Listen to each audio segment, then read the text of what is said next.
নমস্কার বন্ধুরা, আমি ঋত্বিক আর আমাদের চ্যানেল ভবিষ্যৎ দৃষ্টিতে সকলকে স্বাগত।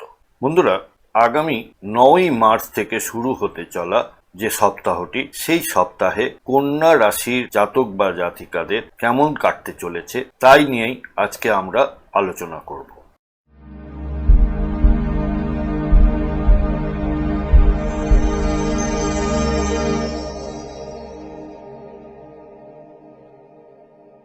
বন্ধুরা, আপনারা যারা আমার চ্যানেলটি অলরেডি সাবস্ক্রাইব করেছেন তাদেরকে জানাই আমার অসংখ্য ধন্যবাদ ও কৃতজ্ঞতা। যারা এখনো সাবস্ক্রাইব করেননি তাদের কাছে আমার বিনীত আবেদন, চ্যানেলটি সাবস্ক্রাইব করুন এবং পাশে থাকুন।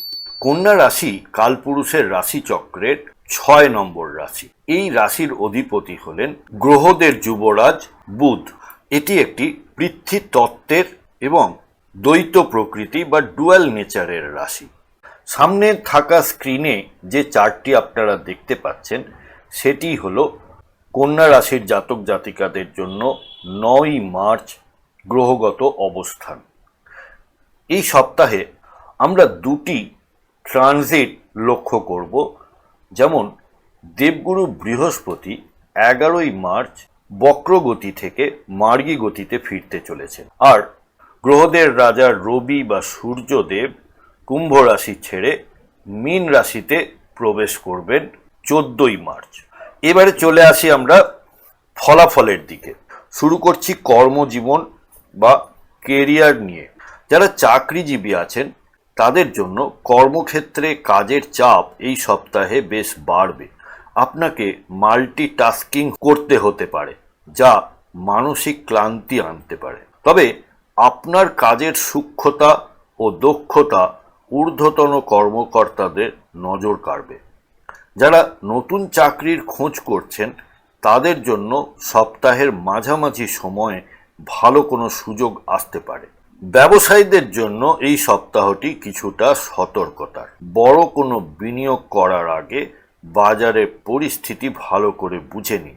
বিশেষ করে যারা শেয়ার বাজার, শিক্ষা বা লেখালেখির ব্যবসার সাথে যুক্ত তাদের জন্য লাভের যোগ থাকলেও তাড়াহুড়ো করে কোনো সিদ্ধান্ত নেওয়াটা ঠিক হবে না।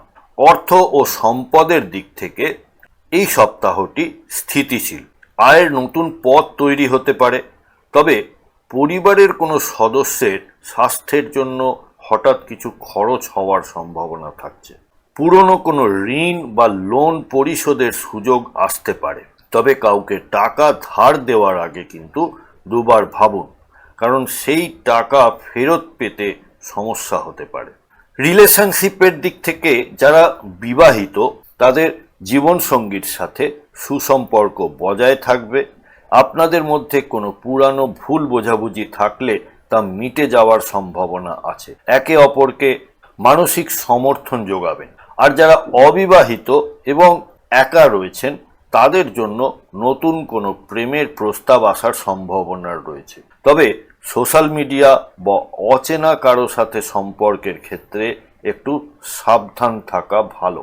শুধু সোশ্যাল মিডিয়াতে নয়, ভালো করে সামনাসামনি দেখা সাক্ষাৎ করে তবেই এগোনোটা বেটার হবে।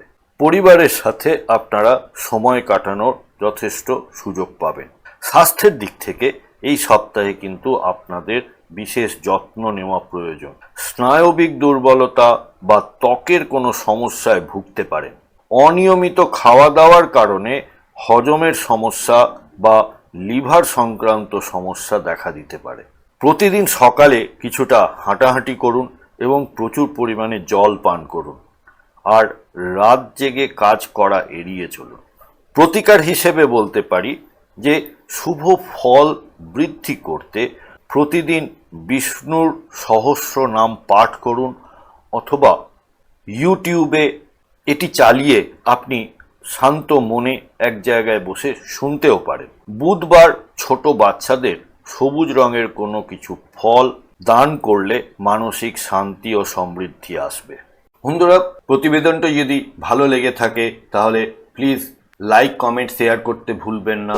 আর চ্যানেলে নতুন হলে প্লিজ সাবস্ক্রাইব করে পাশে থাকা বেল নোটিফিকেশন আইকনটি প্রেস করে দেবেন।